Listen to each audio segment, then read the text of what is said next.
السلام عليكم ورحمة الله وبركاته. ازيكم يا حبايب قلبي؟ عاملين ايه؟ يا رب تكونوا بخير.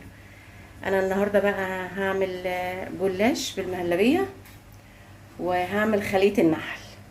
تمام. ده الجلاش اهو، انا مقطعاه مربعات اهو، بس انا بغطيه عشان ما ينشفش. ودي العجينة بتاعت خلية النحل. بسم الله ما شاء الله، على بال ما عجنتها وخلصت كانت خمرت بسرعة. بسم الله ما شاء الله اهي. هعمل معاكم خلية النحل اهي، وهعمل معاكم جلاش بالمهلبيه، ونسمي بسم الله. ويا حبايبي فرست واحده اهو، نعملها قدامكم.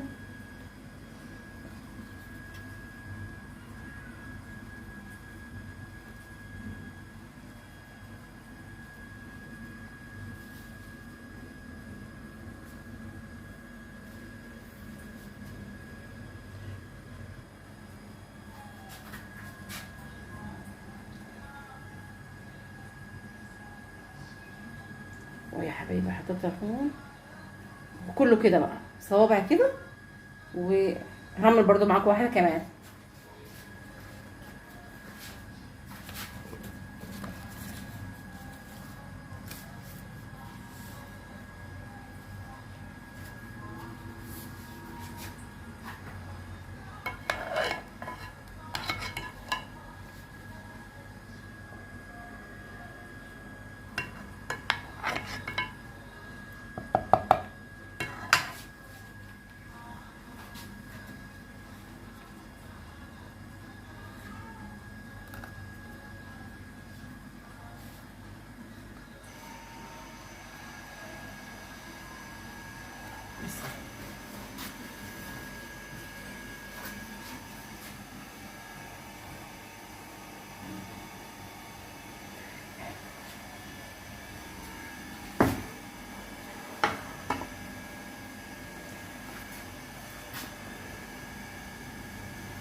وبعدين بقى اعمل هنا سمنه.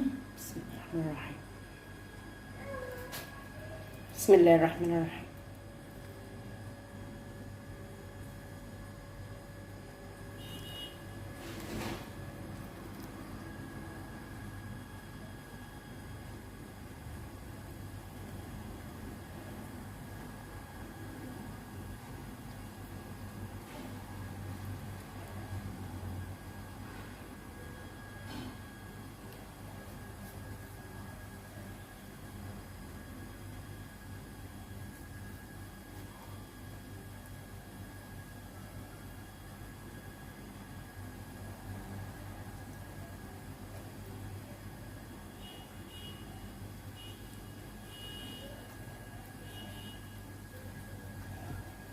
طبعا انا ما عملتهاش اللي هي حته واحده واقطعها مربعات او مثلثات او كده.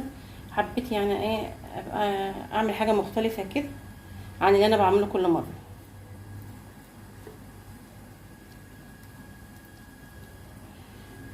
هوريها لكم يا حبايبي بعد ما تطلع من الفرن اهي اهي.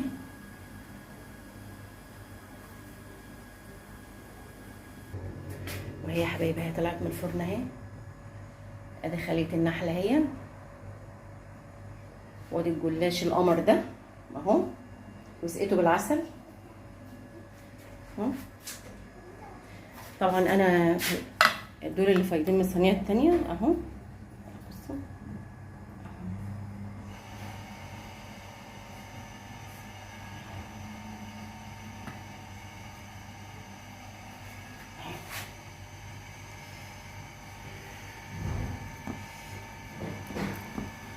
عايزه اوريه لكم بس كده.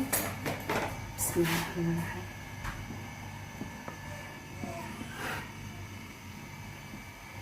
لسه سخن مش عارفه اطلعه لكم اهو. ايه رايكم؟ جلاش القمر ده الصوابع، وخلية النحل هي. واتمنى ان كل اللي بقدمه يعجبكم، وكل اللي انا بقدمه سهل وبسيط وعلى قد الايد. مع السلامه.